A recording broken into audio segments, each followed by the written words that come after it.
I'm lying here in the middle of a very large pasture, and I'm loving on Pig Trudy while all of the goats and the alpaca, oh, baby, it's trying to love. That's my coffee. That is my coffee. Baby, that's my coffee. How am I gonna drink it out of it now?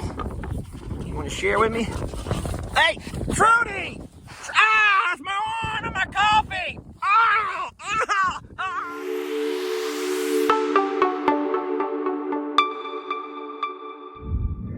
All right, we're on day number 2 of my attempt at goat herding. Come on, littles! And so this morning, I did not feed the babies. I think that this might make a little bit of a difference if I don't feed them first. Come on, babies! We're going to walk out of the pasture here and allow them to just kind of come along. So the mistakes that I've made the last couple of mornings, Ringo, you have grass in your mouth, was throwing out feed early and then coming out a little bit later after I had my coffee to let them go for a stroll. But I realized that that was probably defeating the purpose. Their tummies were full. Lenny, the purpose here is to graze, son. And so we're gonna go grazing. Come on, Pebbles. Now there's one little old goat, little old nanny, by the side of the house over there, beside the old barn dominium, has not moved. And then Ernie's moving real slow. You know, that's the thing about taking care of these babies. You have to really keep an eye on every one of them. So, I mean, it's not like you got to do a head count per se. It's not so many that you have to head count them. Hey, no, get down. It's not that many, folks. But for the most part, you know who's who and what's what. Let me go ahead and start driving. That's my goal, is to come out and start driving, and then they just start following. You can see lots of them are getting little mouthfuls. Come on, baby, let's go for a walk. What I want them to do is follow me. So I'm gonna go a little bit up here, shake my bucket, let them know that I do have food in my bucket. Huck, get out of my bucket. Stop it. Guys, I got feed here. Now get out, Huck, come on. All right, we're gonna go take a little drive. Ringo, get down. Get down, son. All right, get down, buddy. No, Lenny, no. Y'all follow? All right, everyone follow Lenny. Follow, Huck. Come on, littles, let's go. Now, this is what we're talking about. That's what we wanted right there. Guys, look how fast they learn. This is only day number 2. Yeah, come on, babies. We're gonna go right over here to the tree line. Right over here, babies, come on. Y'all follow Ringo. This is just no fair here that these two are getting a head start. There we go. Yes, head for the trees, folks. Head for the trees. So right over here is the tree line that we want to start working on first. I really don't think it's fair, Lenny, that you and Huck are riding along and everyone else has to run. But hey, man, my dad had the right idea when he said don't feed them first. Look at Trudy. Boy. Yes, sir. My dad had the right... sorry, baby. Okay, here we are. I'm going to park here in the shade. I mean, it's not a hot day. I don't need to be in the shade. It's just, I think the shade would be a little bit better for camera, for filming purposes. There we go. Okay, you're not going to be able to do that. Now, you need to get out. There, I put the feed way up high. And so now they can sit there and look around all they want to. They won't be able to find anything. And what I'm hoping they will do is what Pig Trudy's already begin to explore into this green stuff. I have nothing, Ringo. That's just my coffee, Daddy. Ha, suckers. They'll never find it up there. See, this is, yes, this is goat herding here, folks. This is goat herding. Ringo, just go go forage. Yeah, so we're going to allow these goats to forage around a little bit. Now, as of right now, Huck and Shirley are trying to be lazy and saying, hey, I know there's some food here somewhere, and we're gonna find it. And then, oh no, Huck has found those are horse treats, Huck. That's not for you. Those are horse treats, and those are not for y'all. There, I'm putting those up top too. Okay, get down. Come on, you guys get down. Let's walk around and find some good, yummy green stuff. There we go. All right, so now we're looking pretty good. So the only goat who did not follow us is the old nanny goat. Now that goat actually belongs to Stephanie. And whenever we acquired that little pasture, whenever we fenced off that pasture beside the house, that left side of our driveway, that connects to Stephanie's pasture. So a part of the, I don't want to say the deal, because Stephanie, we don't have to have a deal, but Stephanie allowed us to open up her gate and allowed our goats to eat on her grass and her goats to eat on our grass. And they've kind of joined forces since then. They've just kind of all joined together and made a part of the crew. So this is one here. That's JoJo. Over there is Zachary. That there's little Annie. And so yeah, now there's two Annies. We have Annie the goat and Annie alpaca. The reason I'm worried about that other little goat is because she's very, very old. And no, Shirley bird! Why, sweetie? Shirley! Baby, get down. Okay. Oh, Shirley. Shirley. Huck, y'all get down. Okay, I'm going to start being mean. I'm going to start being mean daddy. So, this is what you call tough love, folks. I do this with my class all the time. Hop down. Hop down. I'm not going to be mean. Just, there you go. Thank you, sir. Shirley, I'm going to hop you down also. That's a BB gun for all of you guys who are going to be freaking out because you see a gun. That's a BB gun. There we go. Okay. Now, problem. What do I use to clean up my seat? Because all I have is my pair of work gloves. And oh my goodness. Okay. I guess I'll do like the old timers. Yeah, like the old timers did. Okay. No damage, Shirley. You're good. Okay, Shirley. Leonard, there's nothing back there, son. Yeah, so you know what kind of baffles me is that these guys are still preferring to nibble on the stuff growing up out of the pasture instead of going into this green. Maybe they're just scared. Hey, and where's Pig Trudy? Uh-oh. Let me go get down, son. Trudy!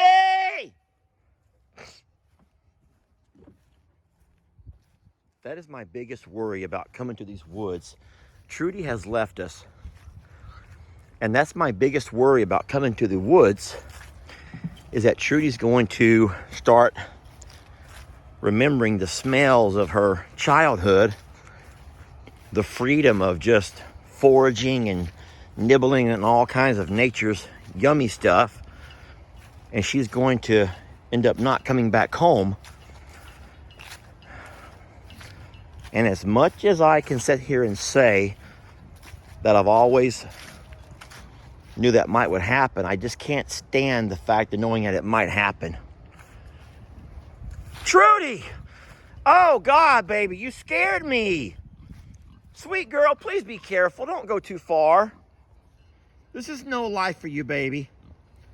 This is no life for you, love. Okay, all is fine. She was just off wondering. Oh, no. Huck! Huck and Hannah! Remember that word? Huck and Hannah. Huck has got up there on top of the side-by-side. That's the same way that Pebbles broke her leg, if you all remember that incident. Getting up there because they're goats. Oh, Lord. Huck, get down. He's knocked over the horse treats. So now everyone's eating horse treats. And Huck thinks he's just the coolest guy for doing that. Huck thinks he's just the coolest. Hey, we're not here for that. We can have horse treats anytime. Stop it. Do I gotta put them in my pocket? No, then you're gonna follow me everywhere. Okay. Horse treats are up in the bucket. Guys, just forage. Ouch! Pebbles? How can they won't forage. They won't, just forage. All right, so what I'm gonna do is just drive around. Maybe if I just drive around, they'll follow me and they won't have a time for the mischief they're getting themselves into. I also cannot seem to stop thinking about that little nanny goat, that old nanny goat. Hey, hey, easy. That's Shirley Bird. Shirley, you okay? Oh, she's limping. She is limping now. Ringo, you hurt Shirley's leg. Come here, baby. The worst thing you can really do right now, though, is show her more attention, because that's going to make him only more jealous. I will look at that when I get home.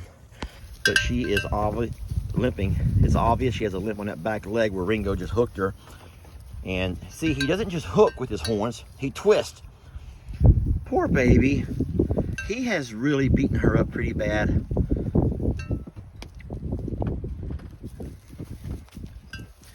You know, I'm going to tell y'all something. And I have talked about this a few times before. But, okay, she's fine. She's fine. Ringo, a lot of you guys criticize, you know, the fact that you'd allow a billy goat to pasture, and, you know, for whatever reasons, mostly because of his outburst, his little anger issues, and just how mean he can be. You've seen him ram the pigs. You've seen him ram the goats. You've seen him, I mean, he rams me. Okay, that's his personality, though. Hey, I know what I'm gonna do. I'm gonna just put the tailgate down and talk for a minute. For all the folks who hate when I start talking, then this is your chance to scroll away and go find something else to watch. But I'll tell you about Ringo and how it relates to students in the classroom.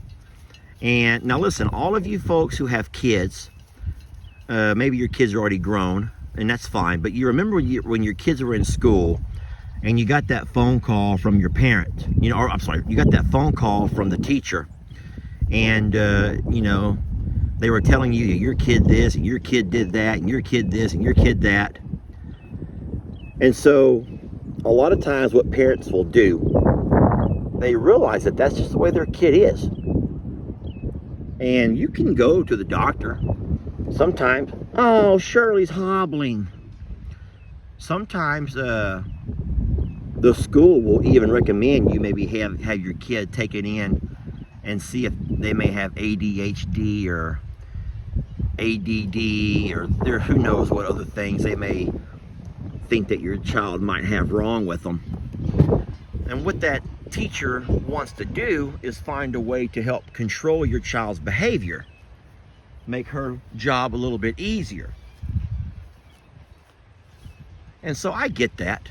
I get how hard it can be to run a classroom when you have a kid who, can't focus, a constant disruption. We all get that. But as a teacher, I've also seen a number of times where they send a kid to a so-called doctor, and he will prescribe them something. Redlin, I think, is one of them, or some other kinds of, different kinds of medications. And all of a sudden, that kid comes back to school, and they're not the same kid. But as much as you appreciate the fact that kid's not climbing off the walls and, talking out of turn and doing all the things that kids can do that can be very annoying and slow down the progress of a class, you also notice how the dynamic of the classroom can change. And believe it or not, you begin to kind of miss the way, you do. You miss the way the classroom used to be, because even those characters in that classroom, they make up the characters of your own story. And so every good story needs characters, folks. I'm going to say something here that's going to hurt your feelings, but you need that dumb blonde. No offense to the blondes. You need a villain. Every story needs a villain. Sorry, Ringo, but you're our villain. I mean, think about it. The animals in this pasture that we have taken time to highlight and showcase their characteristics, their attributes, are the same ones that you seem to notice but yeah, you do. You love them more. Oh, I know what you're going to say. I love them all, Lester. I love them all. Yeah, we love them all. Come on. But some of them you look for in videos. Some of them have their own, can I say their own fan base? We don't like talking about fans of the page because I would rather us think of ourselves as family of this page. But these certain particular animals they have their own little sub following. You may follow the page, but what you really do is watch the page to see Shirley Bird and what she's going to get into next. Some of you guys love Tex, you know, the big longhorn bull, and what's he going to get into next? Hey, guys, would you believe that there's probably as many people who love Ringo and all that he does, yeah, than love any of these other animals? There are folks who can relate to Petunia, who struggle with weight or health issues, and she has become your favorite. We're getting emails daily asking, how's Petunia? I never see Petunia in any videos. How's Petunia doing? And so what I think you do, and I don't know this for a fact, but what I think that you do is you begin to maybe associate more with some of the babies than you do with others. Maybe from some kind of personal past experiences in your own life. And next thing you know, they become your favorites. So let me tell you real fast, while I'm standing here, who's who. So Santiana is the faithful wife, the faithful partner to a man, yeah, you see him over there, who he loves his wife, y'all. Don't get me wrong, he loves that woman, but he also has an eye for beauty. He just cannot seem to stop looking at other girls. You know, and no matter where he's at, the drive-thru at Burger King, hey, thank you, sweetheart. Oh, I didn't just drive Santana so mad that he would refer to that girl as a sweetheart. He don't mean nothing by it. It's just his southern charm. He don't mean nothing by it. He ain't trying to replace his partner with the girl at the Burger King drive-thru. He just said sweetheart. Hold on a minute. Where'd that come from? Hey, yeah, that would be my Uncle Dan. That would be my Uncle Dan I'm thinking about. Whoops, not Tex.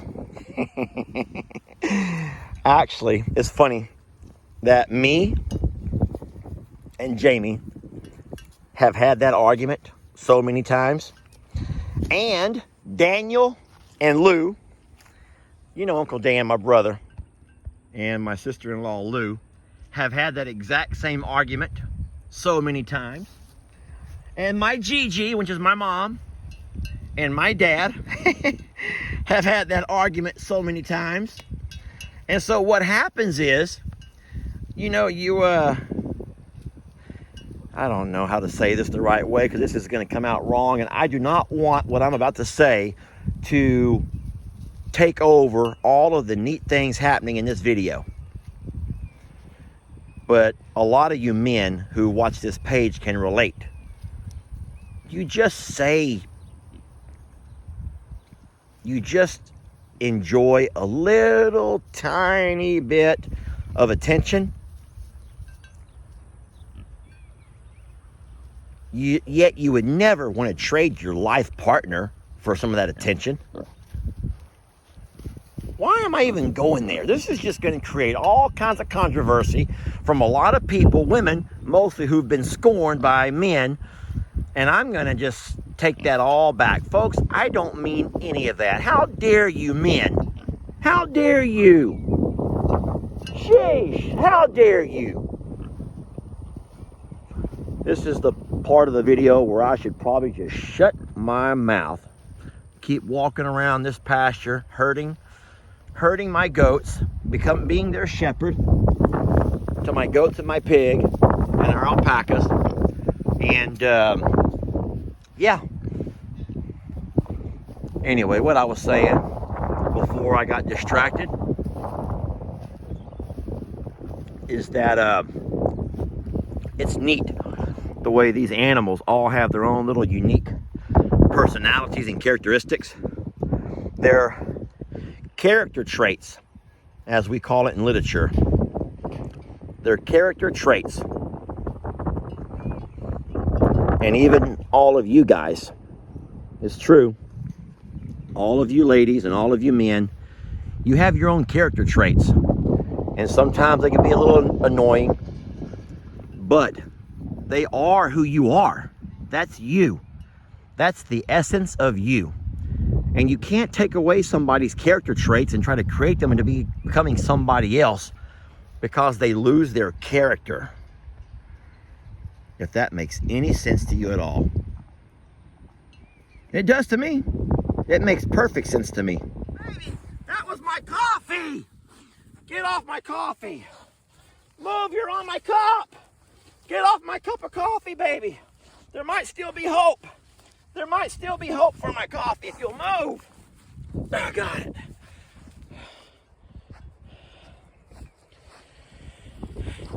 Oh, man.